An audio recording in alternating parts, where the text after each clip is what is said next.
Uh,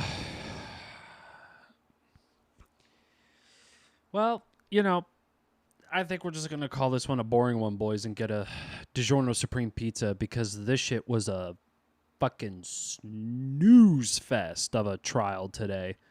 This shit was wild. Welcome back to Adam S. Chase podcast. I appreciate you. Thank you for being here.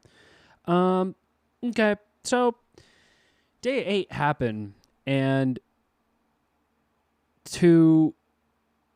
first off, this is the Rust trial that is on the charge of involuntary manslaughter to the armor on set of Rust, which was a Western movie that unfortunately became an incident where the director of photography, Helena Hutchins, was unfortunately and fatally shot and killed on set and wounding Joel Souza, the director of Rust. And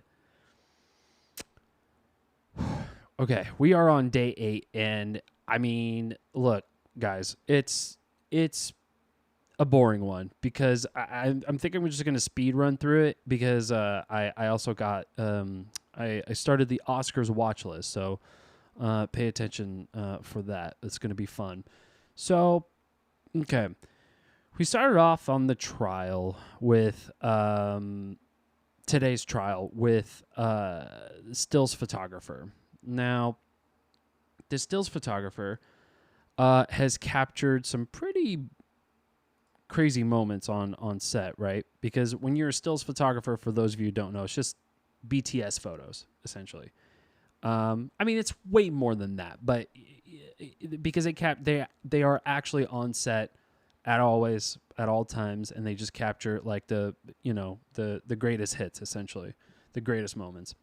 And yeah, so on this set, as you can see, this stills photographer got the bandolier of Alec Baldwin, who was holding the gun at the time, and who's holding it is Hannah Gutierrez, the armor on this case in the set. And yeah, this is just what the stills photographer had to say. Do you notice anything about the center primers of the ammunition that's in that Hold on. belt? What? What's happening with my... Why is that happening? Oh, because it's the... Okay, so... Spoiler alert, Court TV sucks with their fucking streaming. And they have their shit on left audio, I guess. I don't know what that is. Mono? I don't know. I don't have mono. But I don't know why Court TV decided to have this shit on the left side of the ear. I think it fixes when we go through the clips and shit like that. But yeah, this shit is just One is fucking silver wild. And quite different from the other.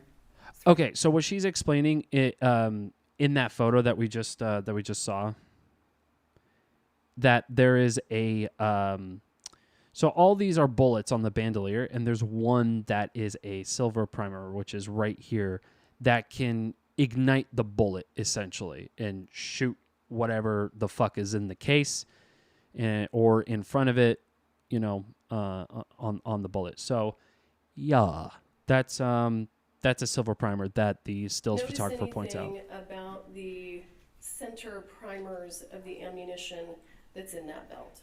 One is silver and quite different from the other 3, 4. All right. And that was October 15th, you said. Is that correct? Yes, ma'am. All right.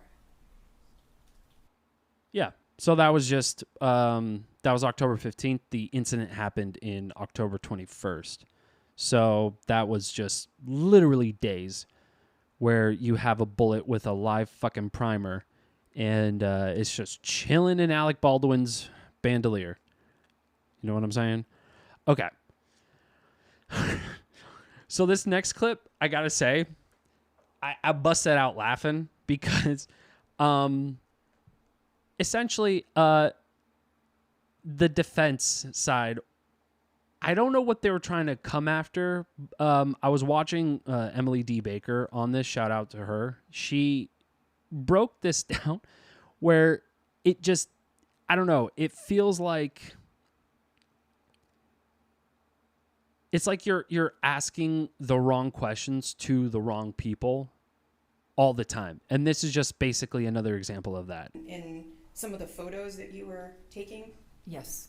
you had to Photoshop them out? No, I don't do Photoshop. Okay. What about Gabrielle Pickle? What was your... And remember, if y'all, I don't know if y'all caught that, but Gabrielle Pickle is the line producer for the set of Rust. Did it appear to you like... Well, first, did you have interactions with Gabrielle Pickle? Very little, just the initial deal.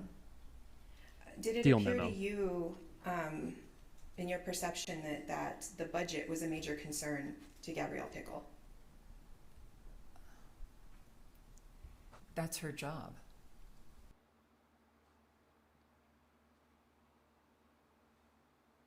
Like, what the fuck would the stills photographer have anything to do with the fucking budget? At all. I never seen a stills photographer deal with the budgetary issues in whatever the fuck on set. It's like, listen, I'm not trying to clown on defense here. You know what I'm saying? I'm just saying that, like, if you literally are representing a person who has worked on film sets before and can easily tell you that the line producer and anyone else in the crew has literally nothing going on except for literally giving you the deal memo. It's like, hey, this is the rate that you asked for. This is the thing. Okay, is this good? Okay, perfect, done. And then that's it. That's you're gonna get paid for that set. So this defense attorney is like, well, clearly, we all talk to the line producer, right? And we talk about the budgets all the time. And she's like, the fuck? No, dude, that's her job. I take pictures. You know what I mean? No disrespect to her. I'm sure she's a phenomenal stills photographer, you know? Okay, moving on. We are, I don't know why I'm going to go to this, but basically the next witness is the crime scene investigator who was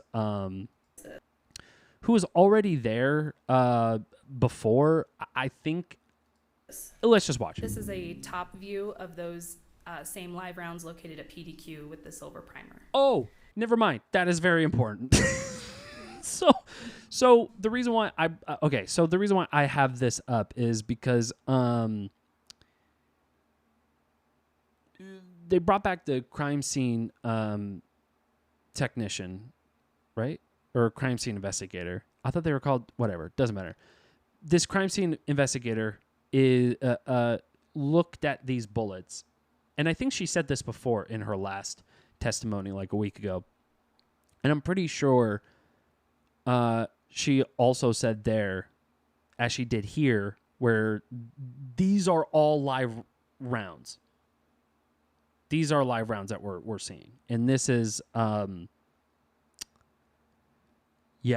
this is preposterous. This is just sad and insane.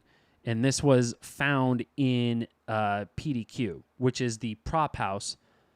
That's the other thing too. So this is at a prop house where there are firearms that are kept on set or in that prop house, where, you know, it's being loaned out to other sets and whatnot for productions or even theater. As you'll see that Seth Kenney vehemently says all the time, like as if he's wearing it loud and proud, which is fine to be proud. There's nothing wrong with that.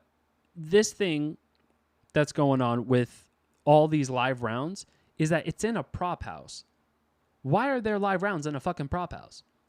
It makes no sense. You'll see why. But just keep that in mind. Just be like, just think in your brain, why the fuck would you ever keep live rounds in a prop house that is literally for movie productions? Okay? Is the projectile shape the same as the live rounds that were found on the set of Rust? No. Okay, so I can wrap it up from there. So basically, she's just like, yeah, they don't match the bullets that came from the set of Rust, and they do not compare to the prop house PDQ, which belongs to a guy named Seth Kenney. So yeah, we're gonna move on from that. Next up is I think is a goat. Another goat is craft services. For those of you who don't know, crafty or craft is essentially like the one who has like all the sunscreen, the snacks, the hand sanitizers and stuff like basically like all the snacks and foods you can think of and stuff. It's different from catering, right? Catering, you get lunch and the good shit, the good, right? Crafty, they always have good shit too, but there's been a few times where it's just like, yeah, I'm just doming 9 fucking pieces of Reese's at a time, and then go ahead and touch props and set dressing with chocolate fingers, because that definitely never happened on a film set. Did anything unusual happen when you left Ms. Gutierrez's room? Yes, she asked me if I could hold on to something for her. I said yes. She put it in my hand, and I walked out as there was a knock on the door. So for context, this happened literally just the end of the day after the incident. And poor Crafty was called to the Armor's hotel room. And the Armor handed Crafty, Rebecca, just a Ziploc bag of just something, right? With white powder in 4 individual Ziploc bags in a bigger Ziploc bag. What could that be? You know what I mean? And after you left the room... And that's what the Armorer gave her, by the way. That's the funniest part, is that the Armorer just handed it to her. And by the way, they're not like best friends. You know what I'm saying? Now, I don't know about you, but I don't think that I would hand anything of that sort where, it involves white powder and handing it to some person I work with. Like, imagine handing it to your coworker. Just be like, yo, can you hold on to this? It's like, I don't fucking know you, bro. And that's basically what Crafty is saying. And I would continue it, but it's not that much after. It basically, Crafty just throws it into the garbage can, like immediately after. And the defense tries to make some bullshit thing and be like, why didn't you just like tell the cops? Yeah, let me just tell the cops that I'm holding 4 baggies of fucking cocaine in my hand, and let me just get, tossed into the jail cell. No, are you fucking dumb? That's great. Whatever. Do I know lawyering? No. Is that the right move to do? I don't know, okay? It's just, that just seems so fucking, that would be the last person I would tell when I'm carrying white powder to somebody. Hey, officer, can you take this out of my hands? Okay. We're getting, now this is like I don't know if it's so much the juice as much as it's just like, this guy, he's just like he's a bona fide grifter. I'll say that. Like this dude, Seth Kenney, no disrespect to him at all, but I don't want to show you the entire thing because it is literally, I shit you fucking not, like an hour and a half long, just with his testimony alone. This is the 3rd testimony, by the way. And I think we have 1 more, and that's it. Yeah, 1 more. Or sorry, 2 more. But we'll get into that. They're so short, it's not even funny. It was like 2 questions. It doesn't even count. So, he takes up basically the majority of the day. And what it basically is the life of Seth Kenney. We just get to know him And the shit that he does and the sets that he worked on, he loves bringing up, working on with Thel Reed on on a Taylor Sheridan joint, whether it's Yellowstone or 1883, and listen, I like Taylor Sheridan. I loved I think it was Wind River. I think that's the name of it. And Sicario is, come on, it's Sicario, Denis Villeneuve, it's crazy. But where was I going with this? So yes, Seth is just a guy who likes to talk about his own shit. So I don't want to get so much into it, but what I do want to get into is 2 specific clips. And I think I think this one is just going to basically give you a good general definition of who Seth Kenney and what kind of dude he is. Yeah, so I was just explaining, to her that she needs to Yes, that is his real voice, by the way. let me know, or as a normal course of business moving forward, now that she's no longer underneath her dad's wing, that if something gets lost or damaged on set, the production needs to pay for it. You said that's an L&D. What does L&D mean? Lost or damaged. Okay. And in this instance, she's just saying, These are text message conversations between him and Hannah, and he basically he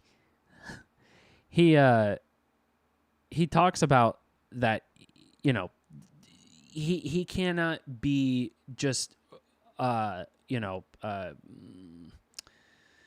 he can't be just always in the recovery for Hannah, especially that she was under Thel Reed, who is like a crazy great armor, and that's her stepdad. That's Hannah's stepdad, the armorer's stepdad. And Thel Reed is legendary with like Western shit and whatnot. Whatever Western you can think of in the last like 20 years, I'm pretty sure the guy worked on, which is true. It's a lot of impressive. I think 310 to Yuma was one of them, and that's a goated film. But yeah, I think Christian Bale version, by the way. So yeah, I think it's just basically Seth Kenney came from Thel Reed, and he is sort of like, I don't know. Seth Kenney thinks of himself as like a mentor to mostly to I think Sarah Zachary, who is the prop master. He was way more of a mentor to the prop master than the armor, but he basically is saying like I can't keep going on the defense for you when you lose blanks out of a bandolier from all the fucking guns that are firing. And she didn't realize that she needs to be compensated by production to if there are any blanks that are missing, essentially, because as far as I know, armors reuse blanks, I guess, which I mean, I've only worked with 2 armors on sets. And I don't think that's a thing. I don't know. But probably, like, I mean, I wouldn't be, I'm not going to hold it against anybody who has seen it, who have been on a film set and seen that. I haven't. So it doesn't matter. It's neither here nor there. But basically, he kind of delivers her a little bit of truth, but that's not so much as what he says afterwards. Essentially, yeah, they fall, just commonly, the dummy rounds fall out of gun belts for stunts, or even maybe picked up for souvenirs by extras or actors. Who knows? Okay. And Ms. Gutierrez responds, and she actually I'll tell you later. Confirms what you just said. Isn't that right? Yes. She says, you never mentioned this. I definitely lost some off of the belts during the action scenes. Right. She says maybe like Oops. 50 total. I'm not sure. And 50 then she says, so I bullets, have to round blanks. those up tomorrow and count these. Yep. That was. And yes, you're right. He is on his phone while he's on the witness stand, which I think is probably the dumbest, but also most goated thing you can fucking do. That's like 100% backhanded disrespect. Homie is just chilling on his phone, yo. Like, he is just flipping through his messages and, you know, hitting up any, you know, never mind. He's just gonna be hitting up just wine moms, I guess. I don't know. He's got a lot of threads going on. You know what I'm saying? This guy is this guy's wild. Whatever. Let's continue.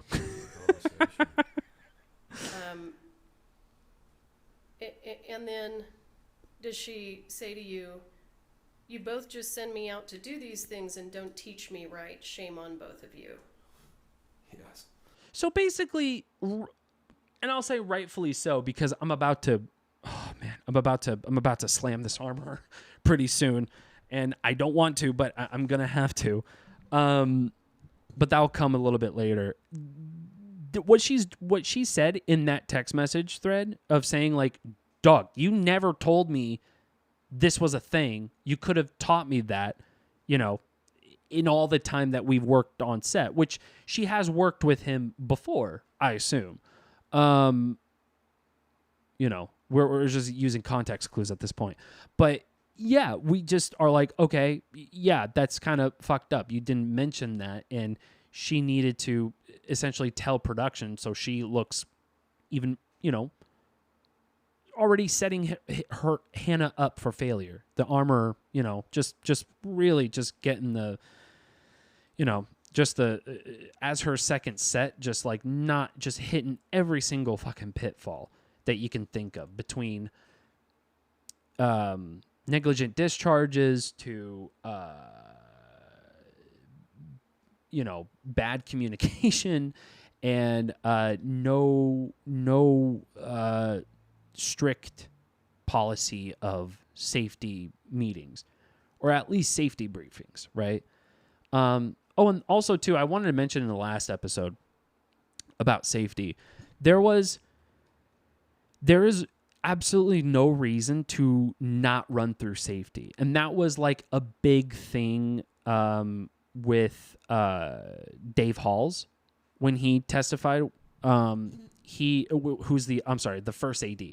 When the first AD testified, he basically said that, like, yeah, safety kind of, I don't know, it just came and went. Like, we got the one, and then we didn't really do a lot.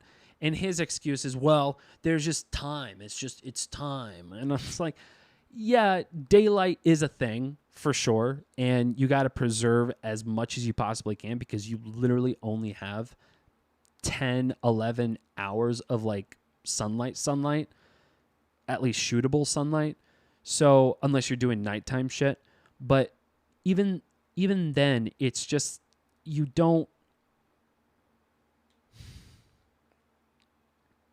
I don't know. There's no reason to not have a safety briefing that takes less than 2 minutes when it takes just a few minutes for camera to swing a lens, or grip to adjust the light, or last looks from makeup. Like, there's so many things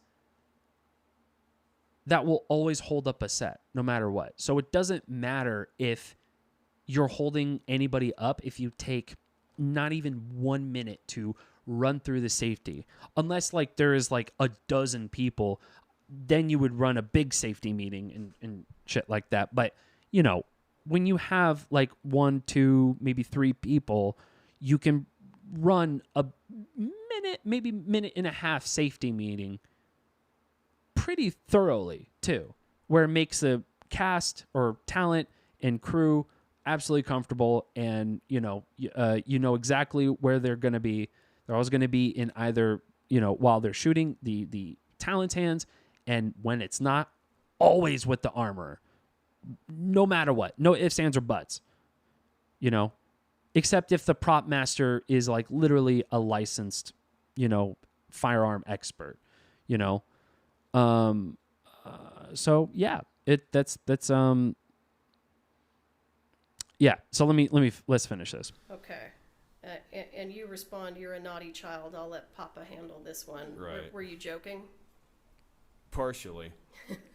Gross. That's what I wanted to show you. That was the most important part. Just to show you what kind of dude he is. Yuck. So, moving on. We're going to do another part of Seth Kenney, and this one is probably by far the most hilarious that I busted out laughing. Basically, he loves to mention that he lives in Albuquerque, and he has basically he has a reason as to why he has live rounds on a film set. And yes, part of it is living in Albuquerque, as he mentions all the time. By the way, the luminescence density on this dude's dome is immaculate. I'm telling you, you guys, like, I don't know what it is, but he polishes that dome because that shit, I don't see any buzz. You know what I mean? That dude does not fuck around. Attorney Bowles. I'm Bowles. Now, yeah, Hank Hill, Mr. Clean. You know what I'm saying? This, shout out to him, I guess. Why would you store live ammo at PDQ at all? Great question. Well, if you got, self-defense ammunition, it's Albuquerque after all, and that's enough right there. No, it's not enough. You have live ammunition, and the dude excuse is, defense, bro.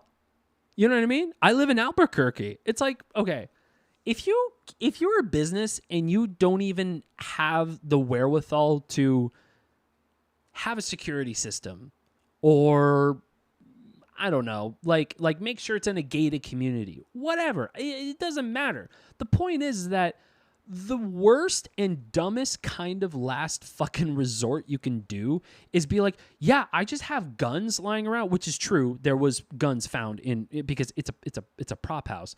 So he just has guns lying around with live ammunition, and he is just like, look, if they're gonna break in, I gotta be the answer, dude. This dude, I swear to God, I can't. I know people like him, even growing up in California. And let me tell you something. Living here in Austin, Texas, it's not, I don't want to say it's so much worse than Albuquerque, but it's not like, the fucking, it's not like Copenhagen or whatever the safest city in the world is, right? Like, there's, I don't know why I said Copenhagen. That was just fucking, anyways, there's no excuse to have any security. And if your only line of security that your brain can only comprehend is to literally carry live ammunition in a prop house where you carry blank rounds as well. So yeah, that's right. Blank rounds is mixed with live rounds, essentially.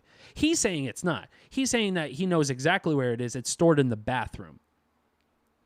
Like as if the bathroom is a very good, secure place to store your live ammunition. Yeah, let me just keep it next to the fucking toilet paper, bro. Are you kidding me? Are you serious right now? No fucking shot, dude. This is by far the most baffling, dumbest, irresponsible, just fucking obliterating any safety rule. Like, think of a safety rule you can think of. If any of y'all have been on a film set, they broke it. It's done. You know what I mean? It's already done. Before you can even think it, the answer is yes. They have. They broke it all. Every single rule. I mean, the dude is unfucking hinged.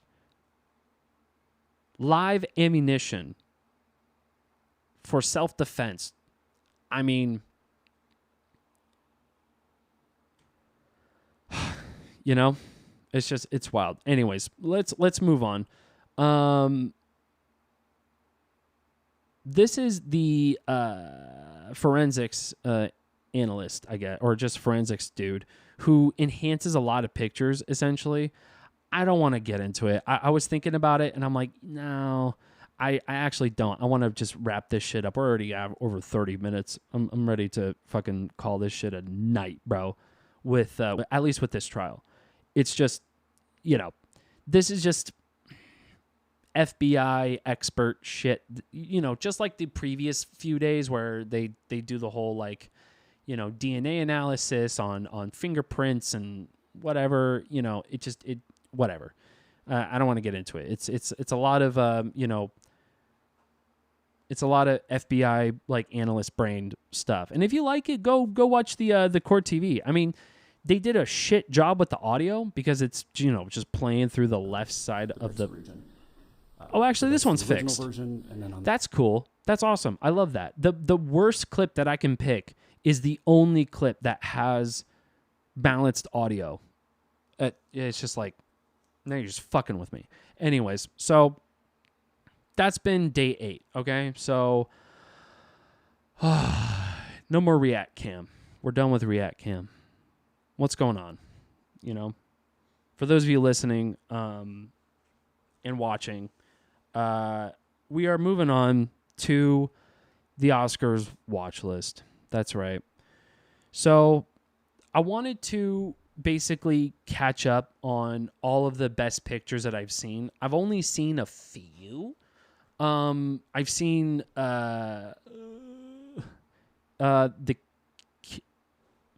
is it Killer not? No, I don't think Killer's nominated. Hold on. Nope. Nope, it's not. Okay, so I've only watched 2. So I watched Barbie and Oppenheimer. Why? I don't know. You know, I you know, I just don't have time, and, you know, I'm working, and, you know, that shit it costs a lot of money. You know what I'm saying? So I'm going for all the stuff that I haven't seen that I'm able to rent, like, at home and whatnot. So yeah, I'm just going through all the best pictures, because I don't know if I have enough time to just, like, go through all of, like, every single film that's been nominated. I know there's some that are nominated the same, but, you know, in terms of different, like, departments and who gets the award and shit. So yeah, I don't know. I was kind of kicking around the idea of live streaming the event, but I don't know if I can. I don't know what the statute of limitations are when it comes to reacting to the Oscar stream, which I don't even know if there's going to be a proper Oscar stream on YouTube. I hope there is, because I really don't want to watch cable. You know what I'm saying? So yeah, I'd rather not do that. So yeah, we're gonna go into the watch list.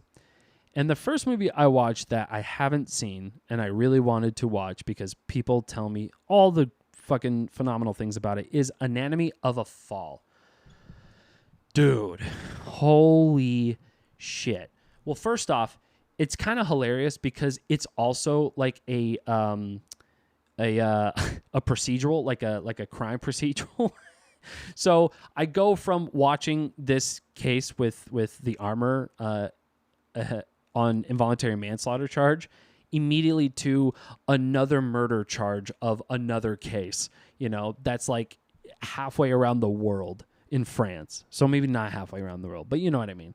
It's a phenomenal, amazing, already like top of the list for me for films. It is quite fucking wild, and I had no idea it was a procedural, so it was kind of like, great just kind of going in blind and not knowing what this movie's really about.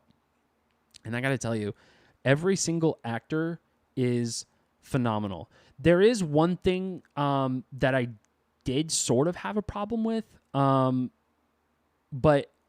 I'll save that because there's so many great things about the film that I want to talk about, because the cinematography alone is just like, I'm trying to look for images, but it's just like, it's not doing any, well, I guess this one is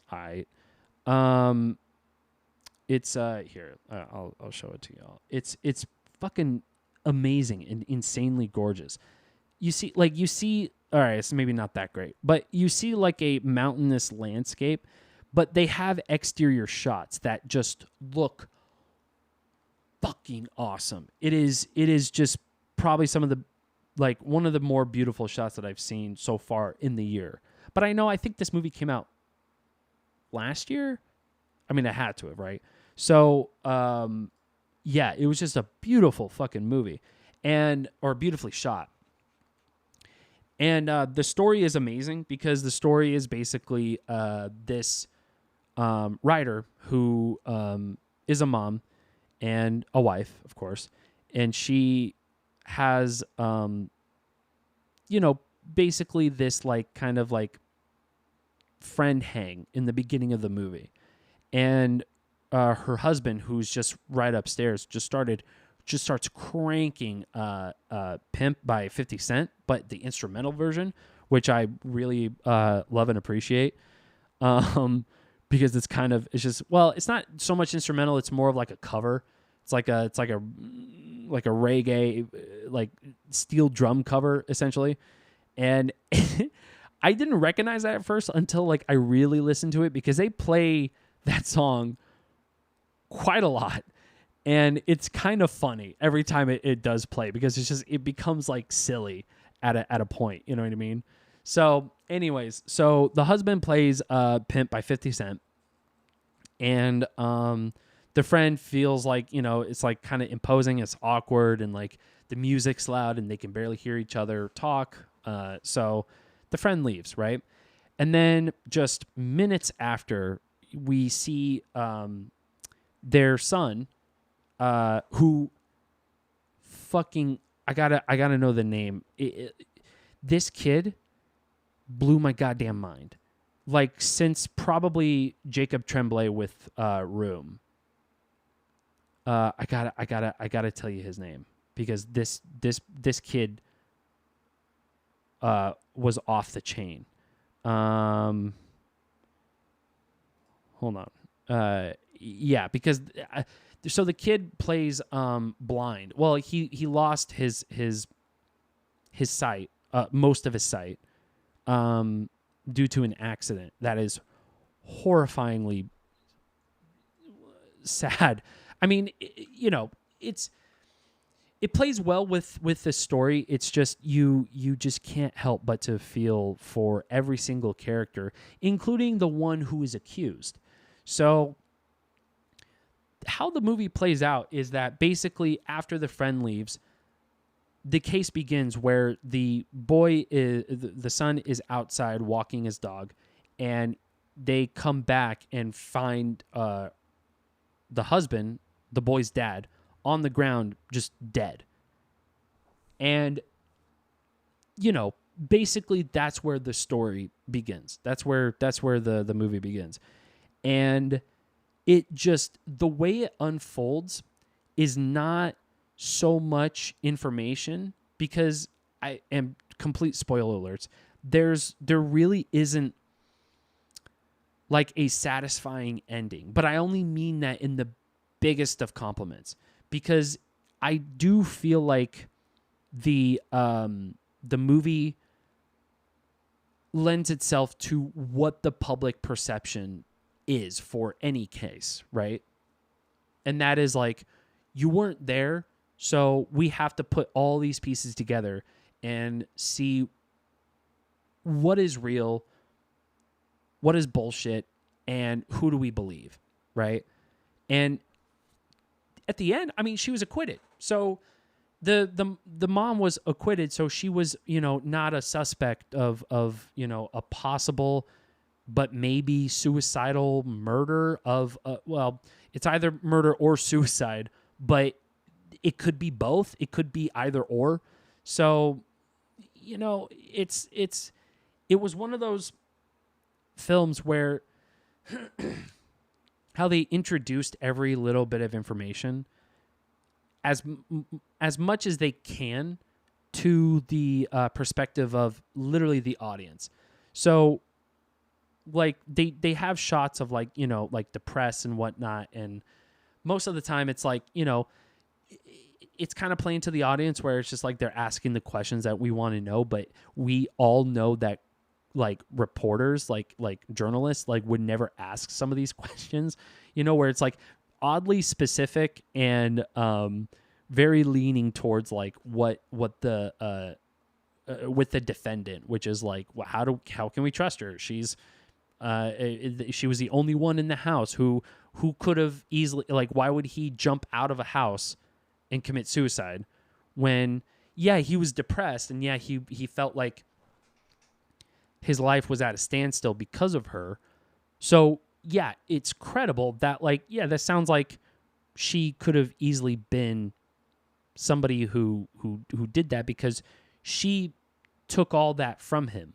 So she got a book that came out that just became an absolute hit, and she's kind of like, reveling in it. And that's why her friend came over, because her friend is also a reporter who was going to do a story on it, on this successful book that the main character Sandra had written. So anyways, the story is so, like, crazy, but, like, wonderful at the same time. It's sad. It's very sad, but it's crazy wonderful, and the cast embody the characters fucking perfectly, from even, like, all the way to the defendant of this case, all the way to this kid who, by the way, his name, this little kid who's probably the best actor I've seen ever, I think. His name is Milo Machado Graner. Sure. It's French. Movie is very French, by the way. Very French. Very French. People are smoking indoors. It's very French. So, if you're ready for that, you sure as shit are going to be in for a treat. And I got to tell you, it's shot wonderfully, directed wonderfully. The cast, the talent did insanely well. I loved every bit of it. There's just one bit that I have a problem with. And I'm sure there's an explanation for it, but it's been conflicting. What I've read is that, like, it is true, but then, like, someone, like, on Reddit was like, I was on that, it isn't true, but then I see someone is like, there's a way that you could, like, whatever. Anyways, let me just get into it. So basically, the dog, who is also a phenomenal dog actor, that dog deserves, if there's an Oscar for doggies, that goodest boy deserves all the awards and nummiest treats, because this dog, I felt like, was put through fucking hell, because this dog was literally in a state of limpness and comatose. Like, he was just lifeless. Like, there was one scene where, and it fucked me up. I almost I had to pause and take a breather, and I almost stopped the entire fucking movie, because it just kind of rocked me a little too hard, because this scene where this boy, I don't know, I guess wanted to run an experiment on whether or not the dad was trying to commit suicide before because he took a bunch of pills, what have you, and he threw it up, and the dog ate that throw up. I know it's very gross. I'm so sorry. And, basically got sick. The dog got sick. And it was in the same, basically, manner as when he did the experiment again for the case. And I don't know how I feel about it. It felt, I understand, like a lot of filmmakers will explain and say that like, it's fake. This is why it's fake. Blah, blah, blah, blah, blah. It's just the matter of intent and the matter of art are things that you need to be aware of, because the dog absolutely doesn't know what the fuck is happening. And it's not like some crazy like come and see shit where it's just like literally animal torture, although it definitely feels like it's teetering on the line of like this doesn't look great at all. But apparently the dog is a trained dog actor, animal actor, and I mean that's cool and all, but like that scene where he's basically limp because the boy wanted to recreate that experiment with the aspirin and shit and just mixing it with his food is just, it rubbed me the wrong way. It just really fucked me up. And like I said, I had to pause it, had to take a breather, because fuck, that was rough. That was really rough to watch. And that was literally it, because everything about the movie was so fucking awesome. It was great. And then that scene came up, and I was just like, I was jolted. I was just like, what the fuck did I just watch? What was happening? And yeah, it took me a minute, but when I got back into it, the ending, it fucking nailed it. It was really good. Very, very good. It's just, except for that one scene, it really rubbed me the wrong way. So I don't know if it's like, gonna rob its top movie for me for the Oscars, but it's it's all right. I wasn't a fan of that. I wasn't really a fan of that scene, but everything else was fucking phenomenal. So. Yeah, I don't know what I would rate the movie. I'm still kind of digesting it a little bit. But it's I would say it's just as good to the level of like A Few Good Men, which is another procedural that I love a lot. I mean, it's a classic, Tom Cruise, Jack Nicholson, you know what I mean? Jennifer Connelly. It's a certified banger. But Anatomy of a Fall, also certified banger. You know what I'm saying? This movie matches to that level, and it definitely shows for sure. So definitely recommend. And was there anything else I wanted to talk about? I mean, not really. We've been almost an hour, ladies and gentlemen. It's been the Adam is Chase podcast. That's about it for me. I'm actually, no joke, I'm gonna pop in a supreme frozen supreme pizza in the oven right now.